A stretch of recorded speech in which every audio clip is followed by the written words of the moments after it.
Hi, hello everyone.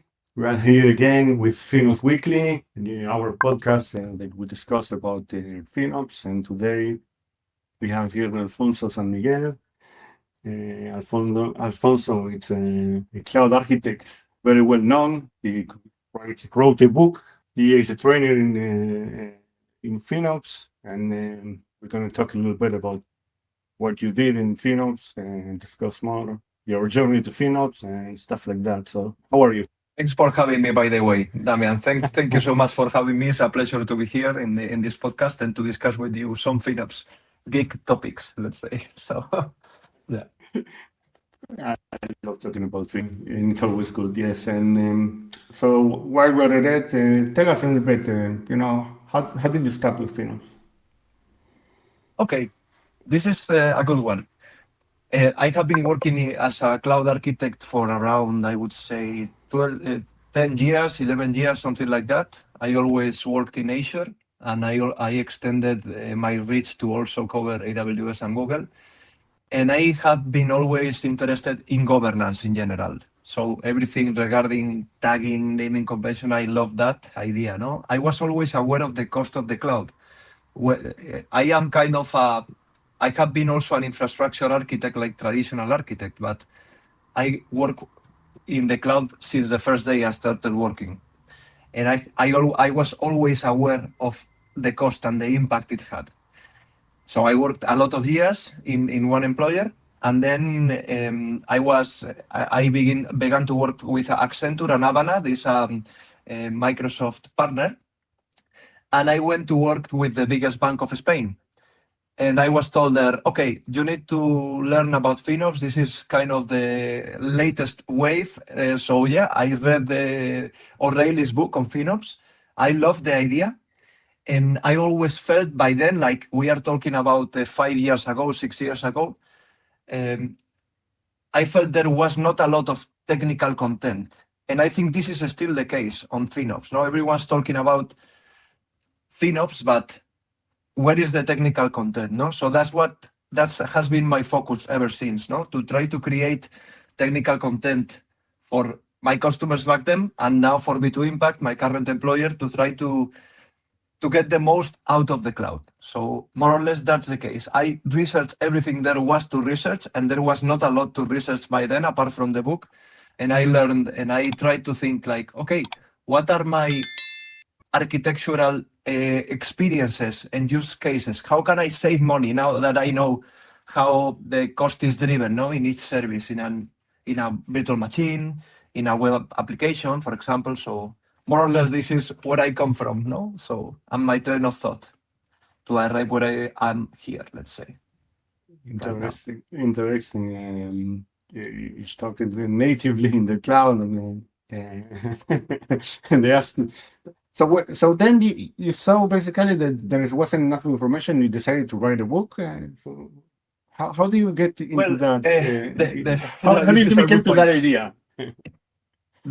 The book was later, no? Like I was working in this Cloud Center of Excellence for FinOps, like this FinOps Center of Excellence in the biggest bank of Spain. We had a lot of work ahead of us.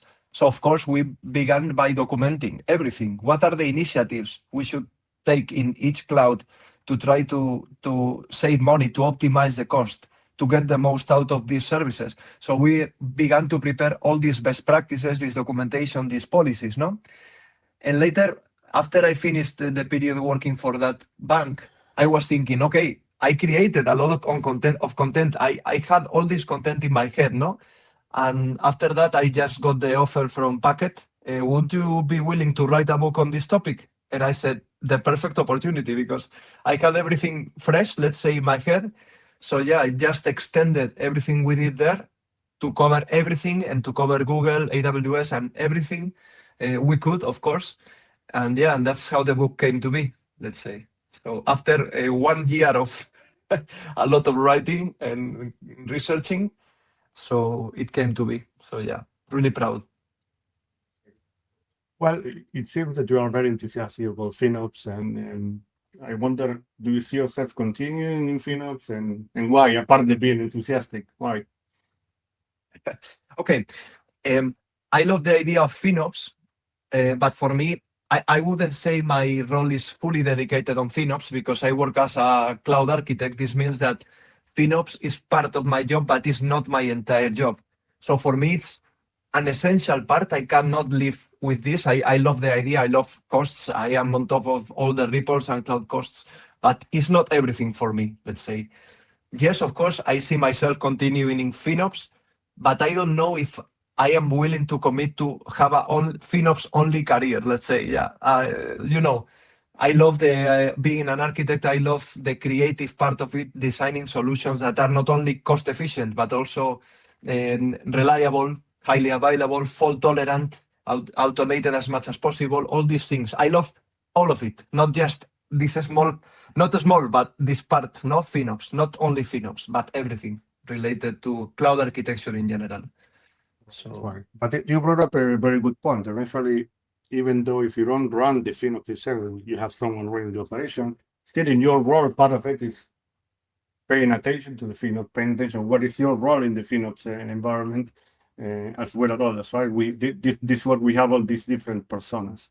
But and this is an interesting topic because in smaller organizations, usually there are not enough resources or budget or whatever to bring FinOps teams. But FinOps is a capacity, as you were saying, that needs to be done. So it's something we should reflect on, no? Like even as a part of our role, let's say FinOps is possible. FinOps is not only for the bigger organizations that have millions to invest. You can also do FinOps from your home, just try to be better, no, at cost control, let's say. So yeah. I agree with that.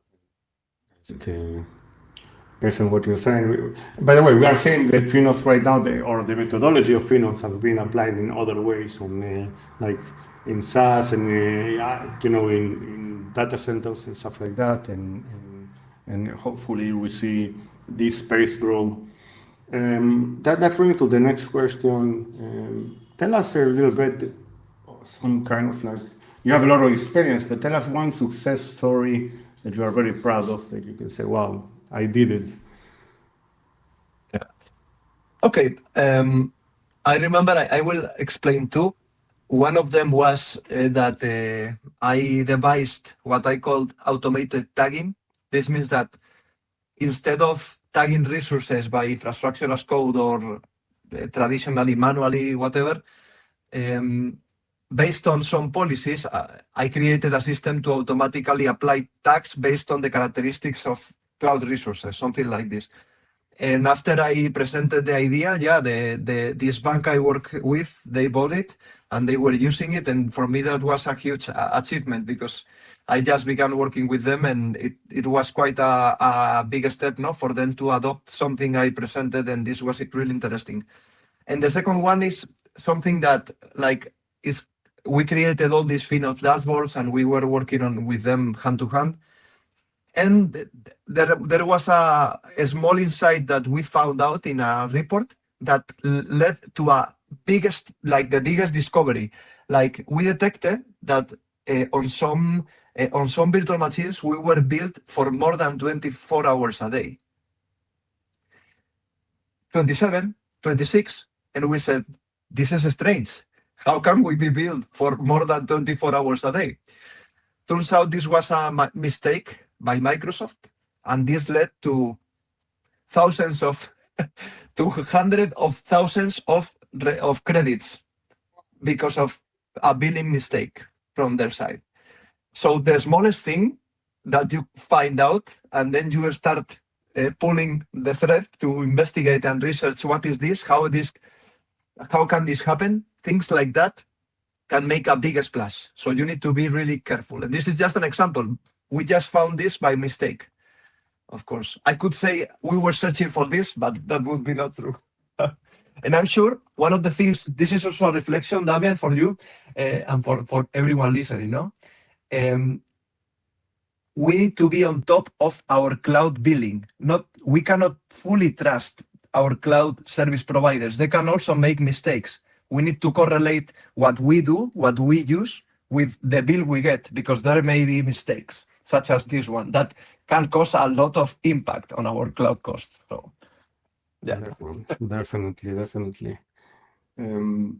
So we were talking about, success stories, but also, there are mistakes. What do you think that, or what was your biggest mistake or something that you saw that impact you?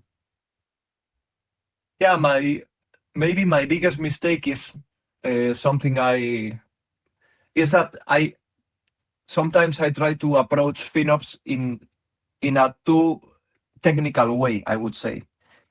FinOps is about the technical way and the cloud and to know every service and to get the most out of it. But FinOps is also about management, buy-in and support and everything like that. So it's not enough to be technical and to explain everything there is. Without proper support and proper C-level, let's say, advocacy to FinOps practices, it's going to be really, really hard to get the resources needed or to run cost optimization projects and things like that.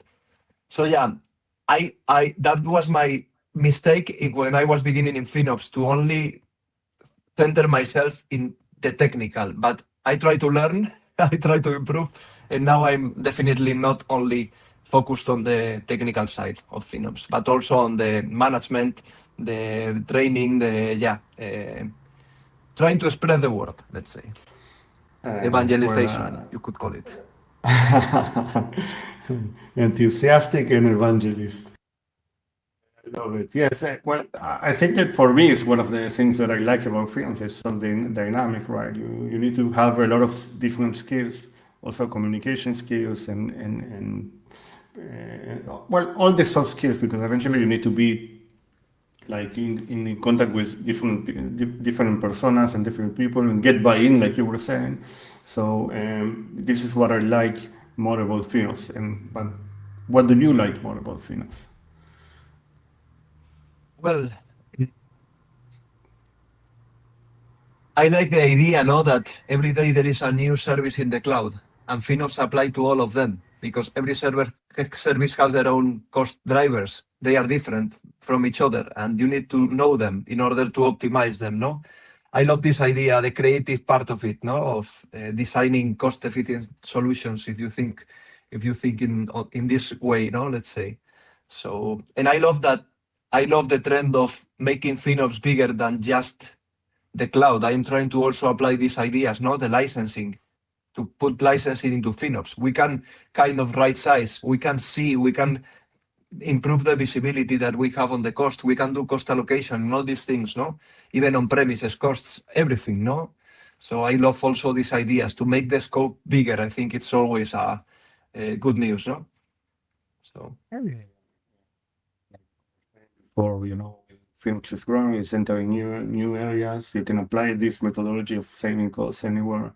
So yeah, and again, this environment is very dynamic, not only on the with the personas of that, like you were saying, also with the technicals and new services coming up every day. So yes, it's a very challenging environment and dynamic, and I guess this is why we love it.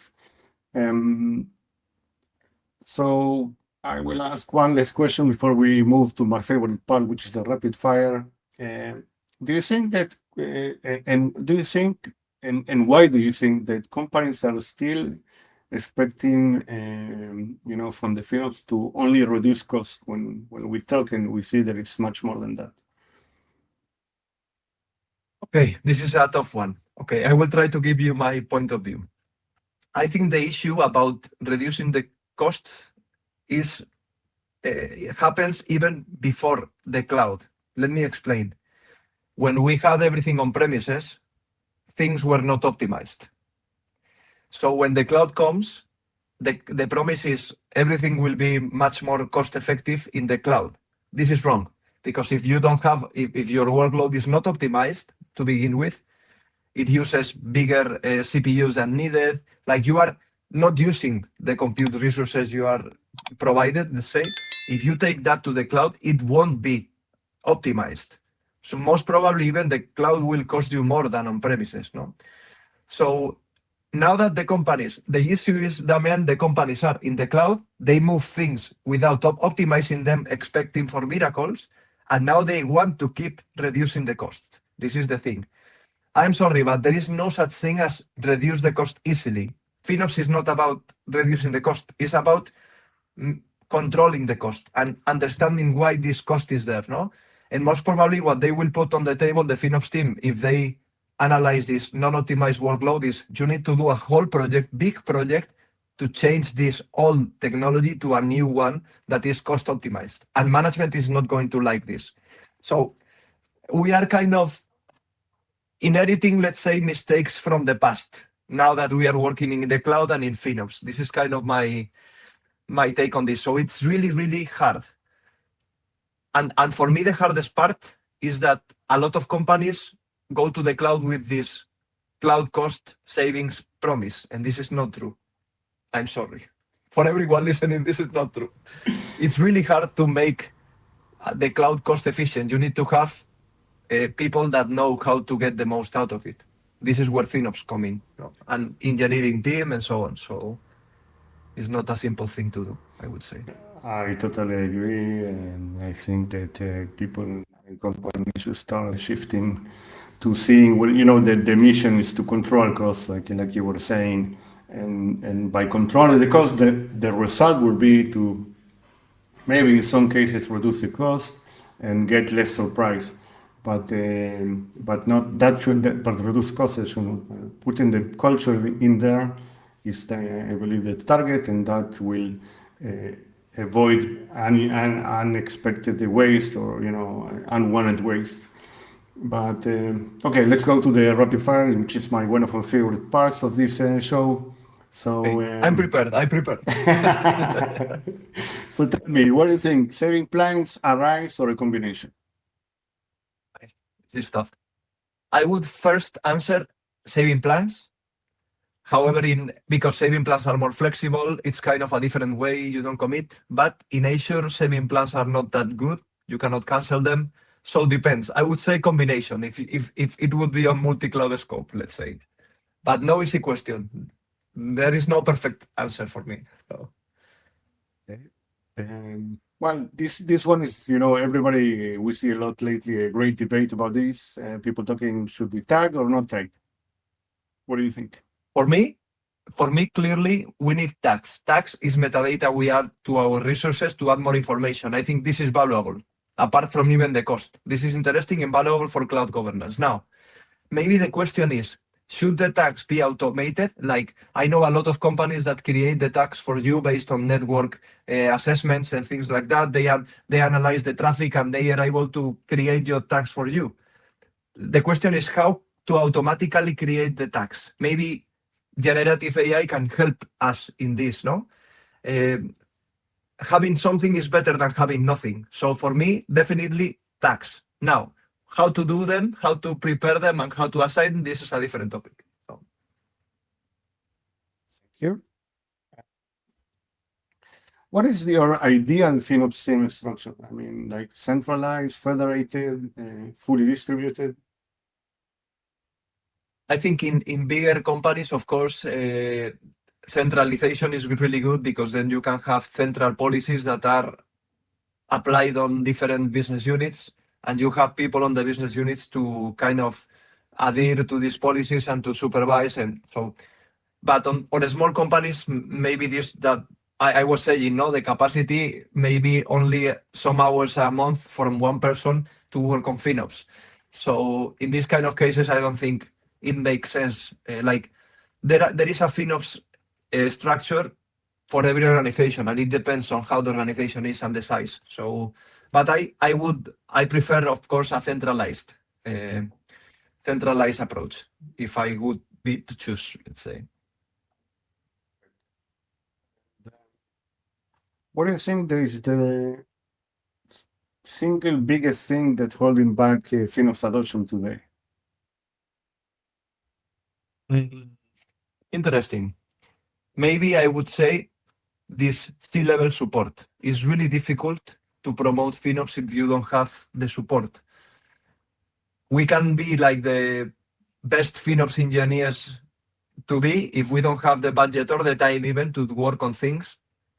How can we do it? No? How can we control the cost? And yeah, really difficult. And so, and what is the most misunderstood phrase in FinOps? Nice one. For me, it can be that like the cost is bad. The cost is not bad per se. Let me explain. If you see your cloud bill is doubled over previous month, the first thing you will think is, this is really bad. Maybe it's not. Maybe it's just because you just deployed a new project or a new application. Is what was expected. Now, if you have not deployed anything major, or you have not done a new release, or you have not, and then the cost is doubled, you are in trouble. Okay? And the same thing happens with the cost. I can have the regular cost, really regular, no increases or decreases. Everything's going like really flat, let's say.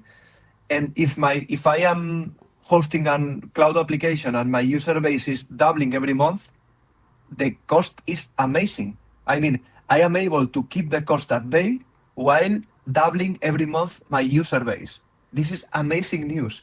So the cost is not good or bad. It depends on the context. And FinOps, our FinOps, what we should do is to explain what's happening. If there is something that we cannot explain, then that's an anomaly, and we need to investigate why this is, no? But we need to explain. We need to put people together and explain, this makes sense, this doesn't, no? So yeah, cost is not bad, guys. For me, it's not bad. It can be good.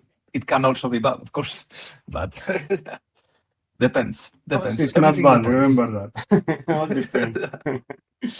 I love it. Well, Alfonso, thank you very much. I had a great time. I think we learned a lot from you. It was very nice, very pleasant and very nice story that you told us, and very, very, very good for me.